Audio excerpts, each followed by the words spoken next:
It is a real blessing to share in Holy Communion and to have this time together as a church family. Thank you all for being willing to switch things up just a little bit.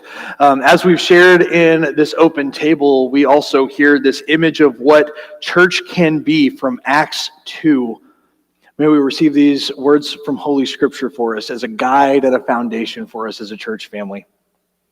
The believers devoted themselves to the apostles' teaching, to the community, to their shared meals, and to their prayers.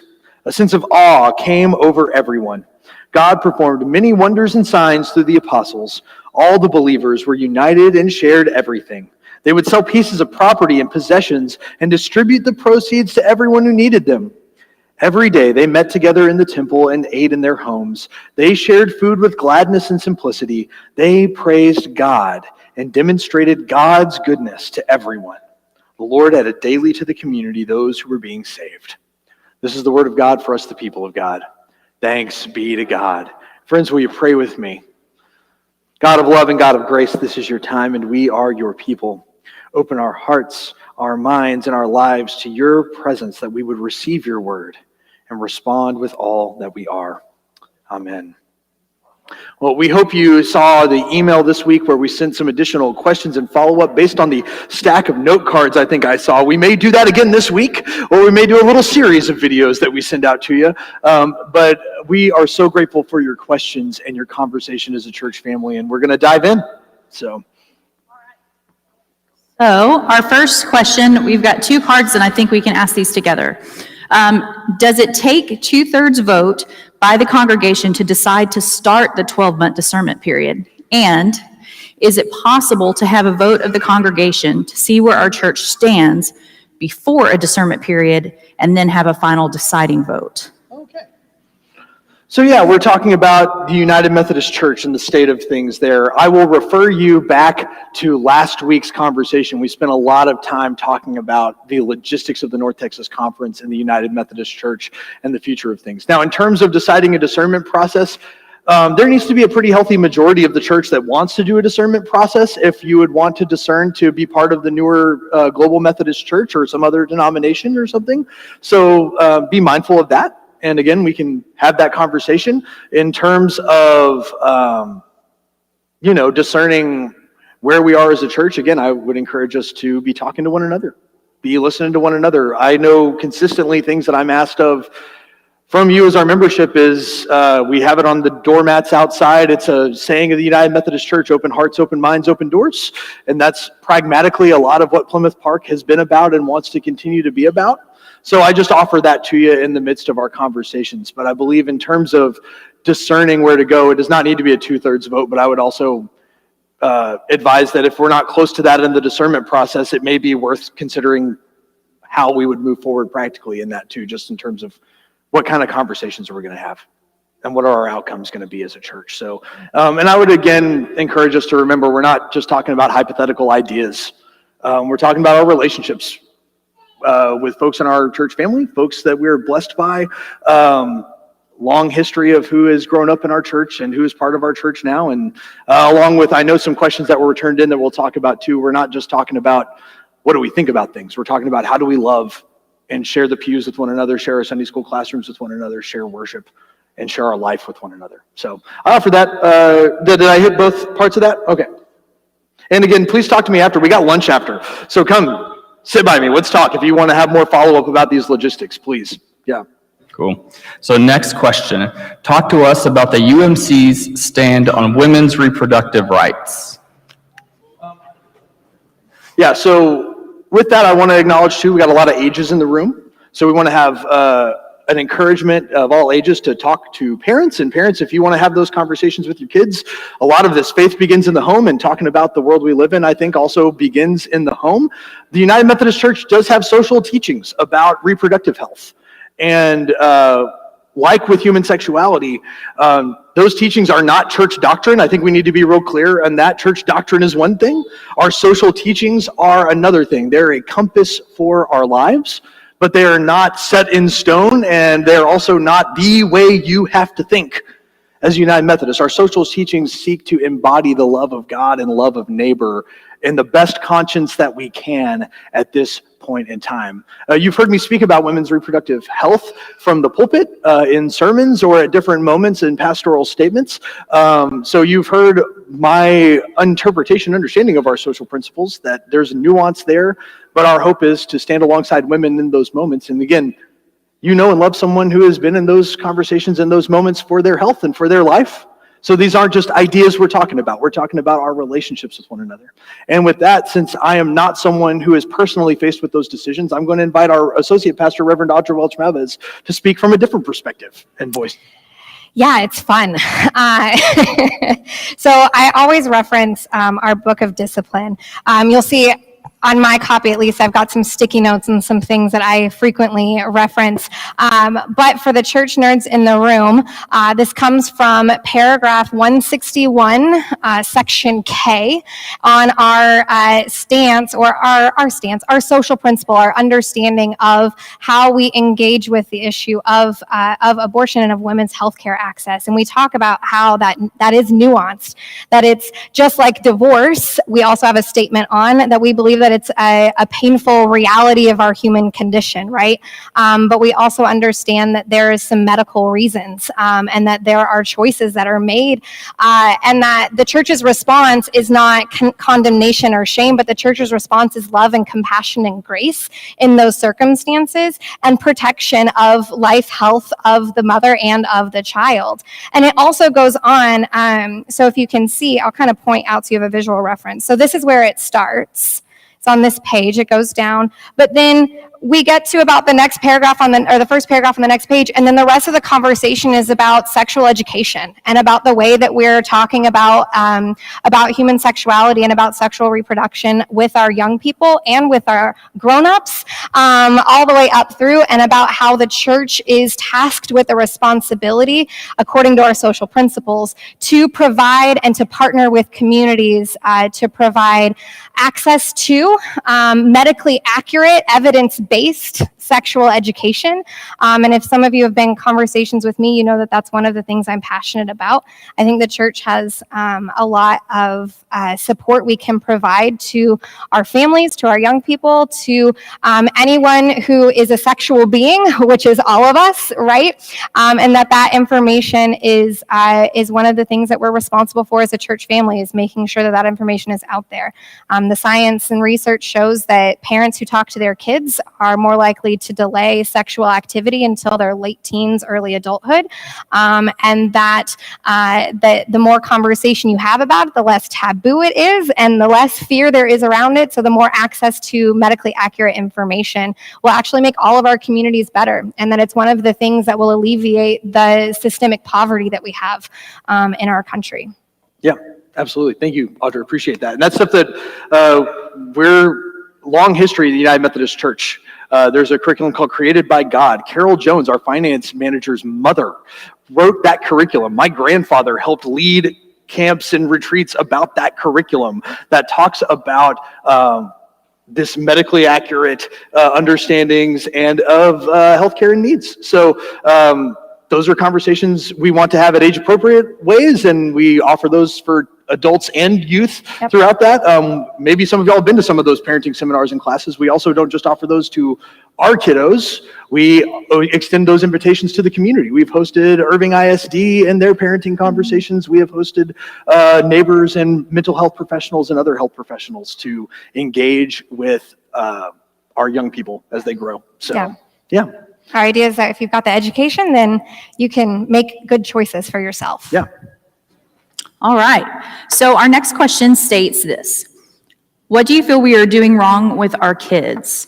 They love the Wednesday nights, the trips, etc., but when they leave, that's the end of their church life. So no, friends, if this question is on your heart about young people in church, you are not alone. And most churches in America are having this conversation. What does it mean for young people to find a home in church, and particularly in a day and age where many people, increasingly, if you look at Pew Research, if you look at census data, if you look at other polling that's done, the non-religious affiliation is an increasingly growing number of folks. We call them the nuns and the duns, not nuns like Sound of Music nuns, but Nones, Dones. And it's a growing trend. I did my whole master's thesis on researching the religious life or lack thereof with my peer group. Honestly, if you look at the age of our staff, we're on the younger side of our staff these days, but I would venture that many of us have peers who are not very religious, and don't have a lot of religious engagement. Very dear friends of mine are not religious, not practicing, maybe grew up in a church and not. This is not something that for me is about, oh, where's the program that's going to be the silver bullet that solves all the problems. This is something that is my heart, my life, my friendships, and folks I care about deeply. And so that is part of where I root any response to this, is to say, okay, where's the greatest commandment in this conversation? To love God completely and share that love with others. It's multifaceted. And this is where it's harder, because a lot of this stuff is not only, hey, we'll start a new program. Absolutely. I think you can commend the work Audra and Jack and Krista, specifically the three of them, have done to be engaged with younger people in sustainable ways. And it's really, really great. Even through the pandemic, I know that there are groups of young professional women who meet pretty regularly. I know that the work that Jack has done is engage some of our college students in addition to engaging our youth, and that Krista is part of that work of our infants as they grow. Whenever we baptized babies, we were at that water. Maybe you were baptized in this space, or you had family who were. We make a commitment, right? We don't just say, hey, kid, you're on your own. We say, hey, as a church, we're a family, and we commit to raise these children together. And so that's something we have to work on, The other part of that is that most statistics bear out that discipleship also has to happen at home. That the biggest consistent example of faith in people's lives is not a pastor or a youth minister. You need multiple adults who are those absolutely those examples, but the parent example of faith is the biggest determining factor of religiosity and religious practice going on. Now, I get that that's not foolproof, but it is certainly the biggest statistical factor. Now, I'm not sitting here saying, hey, everybody, you did a bad job if your kids are not coming to church. No. But it does mean that the home is the biggest invitation I know of to practice grace and to practice love. I have a dear, dear friend of mine. She is about my parents' age. She was a church member where I was once. And believe me, friends, I've been doing this since I was 18, working with young people. Got a lot of questions about, could you reach out to my youth, my young adult, my adult child who's not religious? This is a conversation that I've been invested in as a pastor for a long, long time. We had a conversation, this friend of mine did, about their son who was my age. They said, I just wish they would come to church. I was like, I feel that heartbreak. I feel that anguish. I think the best thing you could do is love your child well. Not say, hey, you got to come to church with me every time you're in town. Sure, if that's part of it, great. But do they know the love of Christ from you unconditionally? That who they are, where they are, you are going to offer that unconditional love and reflect that love of God for them no matter what. And friends, I've got another adult son. He's a good friend of mine. We hang out. Is he particularly religious? Not really where I am. And friends, I'll tell you, part of my bias here is that saving souls is above my pay grade. Jesus did that on the cross. Are you with me? Jesus did the work of salvation. My job is to be a beacon of that love in this world. And I believe that's your job as well. And I've seen unconditional love grow like weeds through that family's life and recontextualizing the conversation. And I absolutely believe God is in that. And I absolutely believe we're going to keep reaching young families. We had the Splish Splash Bash last Sunday. I don't think we have a picture, but I was told I would have a jumpsuit to keep me cleaner from some mess we were going to make. It was an Elvis jumpsuit. So you can find those pictures on the internet somewhere, I'm sure. But we had 50 folks out there. We had young families and kids having a great time. When we had our trunk or treat outside, we had 500-something people, young families. And we are consistently having young families who have participated in VBS, Jedi Faith Alliance, our youth missions, who are consistently participating in the life of our church. So know that there is a lot happening in our church with youth and young adult ministry. But understand it may not look exactly like it looked in the 70s, 80s, or 90s in our church history, but the belonging and the joy And the faith connection is still very much part of our youth and kids and young adult ministries right now. I'll put a pin in that. I know I'm giving you a mini sermon on young adult discipleship. Sorry. So the data shows that at a Fuller Seminary, thank you, that it's, so one, yes, parents is the highest indicator, parent involvement in conversation of faith matters in the home. But the second key indicator is 5 meaningful adult relationships with each child amongst the church. So I don't know if you've noticed, but this is one of the few places in our world where you have infants all the way to octogenarians all in the same room every week. This is one of the few intergenerational spaces where we have a chance to connect with each other. So when we baptize, right, we make the commitment as the church to invest in those children, not just with our prayers, but also with our presence. And that means showing up for them and asking kids how they're doing and being involved with them.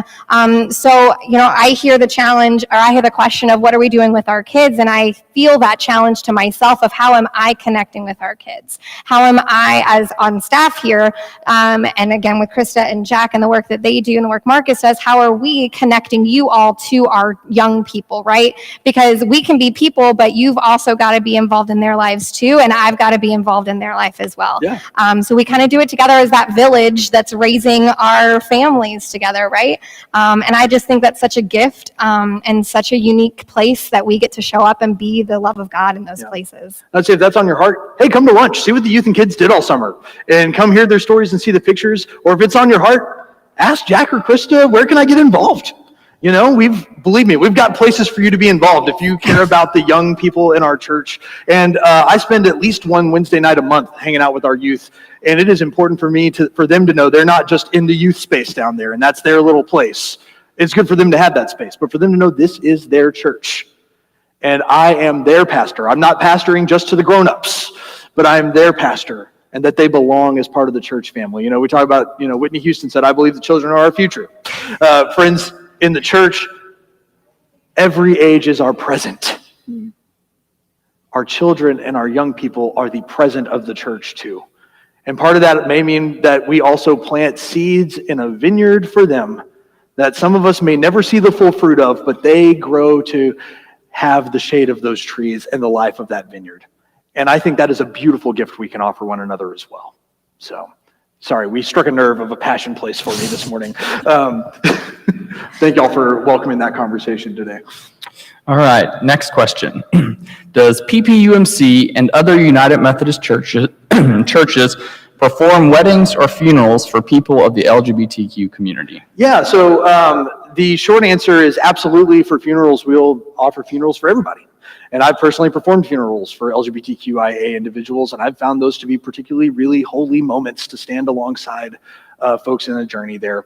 With weddings, it's actually pretty nuanced, friends. The discipline technically allows United Methodist pastors to co-officiate at weddings. There are some things that are per the discipline that we're not technically allowed to sign marriage licenses, exchange the rings, perform the vows, or pronounce folks married, but we are allowed to co-officiate at same-gender weddings and LGBTQIA individuals. So there is another step of conviction that some pastors will take to perform same-gender weddings, not as co-officiating, but as the sole officiant doing all of it. And there are requests that if a complaint is made against that person within the Book of Discipline, that there is a process for discipline, I guess, for lack of a better term. Yeah. But that doesn't necessarily automatically mean that a pastor who performs a same-gender wedding is going to be defrocked or kicked out of the clergy.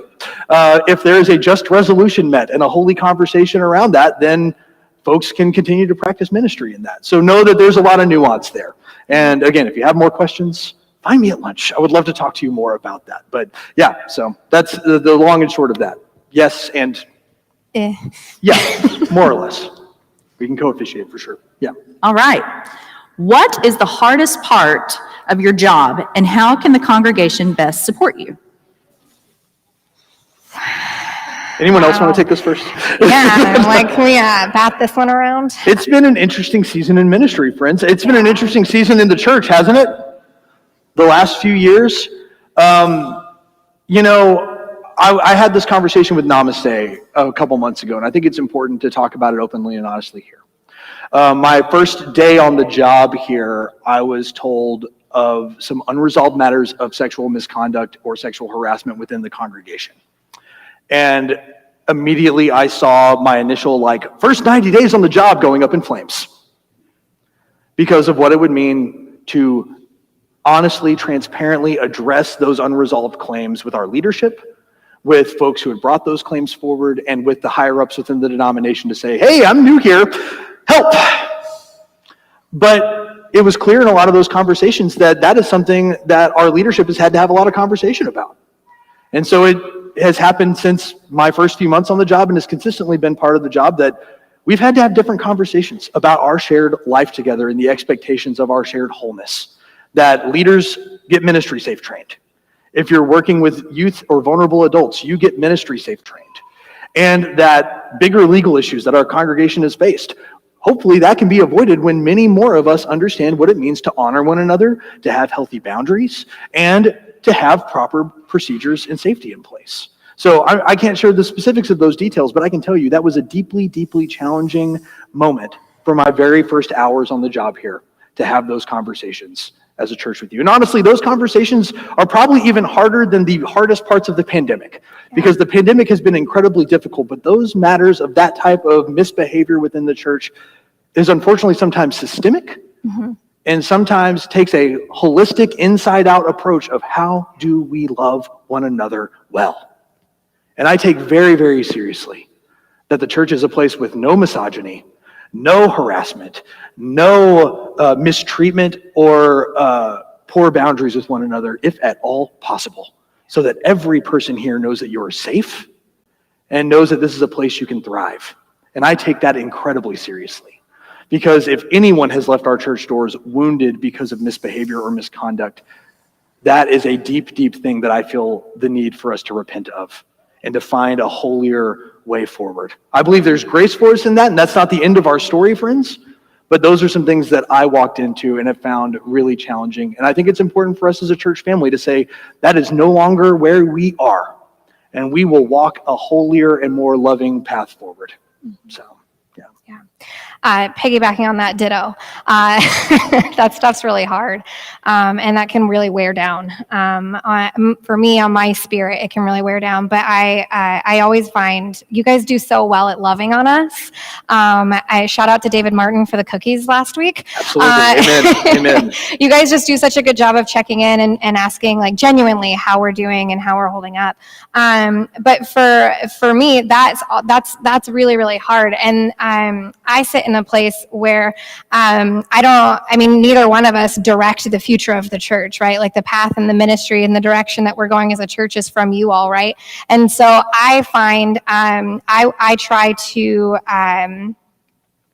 how am I going to phrase this? I tend to struggle with connecting where I feel like God is calling me and calling ministry to the heartbeat of the church, right? And getting, because I could start a program and do some things that I think one or two people would be excited about, but if I'm reappointed next week, knock on wood, that what's the future of that, right? And so the way that, I guess what I'm asking for is I love to hear your hopes and dreams, and that gives me fuel, and that gives me energy to keep showing up, and doing the work here with you. So if you've got dreams, if you've got, if God's moving you, calling you to some, drawing your attention to some heartache and some pain in the world, I want to hear that. I want to sit in that with you. I want to be able to, I think that I love Irving. I love where we're located. I love the proximity we have to so many different places and things. And I think that our church could do some incredibly transformative work. But yeah, I want to be more partners in that, and gas you up and let you gas me up in that. God's doing things, friends. I believe God is moving in our church, and I see it in this room, in your faces, and in your ways that you're so generous and caring and loving in our community. So I know we're pretty much at time, but I know that there was a question in there about kind of doubts and when do we struggle with belief? And I just kind of want to end on that moment because that's also a big passion point of mine, and I'll try to be more brief with that. I know it's hard to think that that's possible for me. I'm sorry, it's a hazard of the job. But another place of openness that I think is really needed, and I think the reason I'm still a Christian, not just a pastor, not just a United Methodist, but the reason that I'm a Christian is that I had pastors and youth leaders and mentors who said, it is okay to have your questions, for it to be unresolved. And that when we read scripture, there are moments again and again, just read the Psalms, like a third of the Psalms are Psalms of lament. And if you've ever been angry at God, if you've ever wondered, is anything out there beyond my life? If you've ever felt these questions of doubt to believe, that is part of our tradition. And it's holy that God is in the wrestling. God is in the doubting. And I don't believe that certainty and faith go hand in hand, friends. Certainty doesn't ask anything of me. Doesn't ask me to risk anything. Faith and doubt need each other. And my goal as a pastor is not to alleviate all of your doubts and questions, but hopefully to live in the questions with you. Knowing that God is in the steps we take, and God is in the love that we share. There may not be an answer for every one of your questions. And friends, I know when we look at the world and all the chaos and pain of the world, it may say, man, is there something better? I don't know that I believe it. We can also be the answer to that with the image of God in our lives. To be the presence of love undeniable. And I think that is a huge, huge gift of the church. When we look at the reasons to doubt that our world gives us and we say, God, where are you? God sometimes looks back and says, well, friends, that's why I created you. That's why I created you. So I hope you'll journey with us in the doubts and questions that maybe you carry, knowing that I have my own doubts and questions, and know that we do not walk alone. Thank you all for sharing in this holy conversation. Can we share some love for the questions that you shared in the conversation? Understand, I'm not thinking of that as applause for my answers. I know you may have questions with my answers for you and for Audra's, but friends, that is a sign of appreciation of God's presence with us in the room right now. So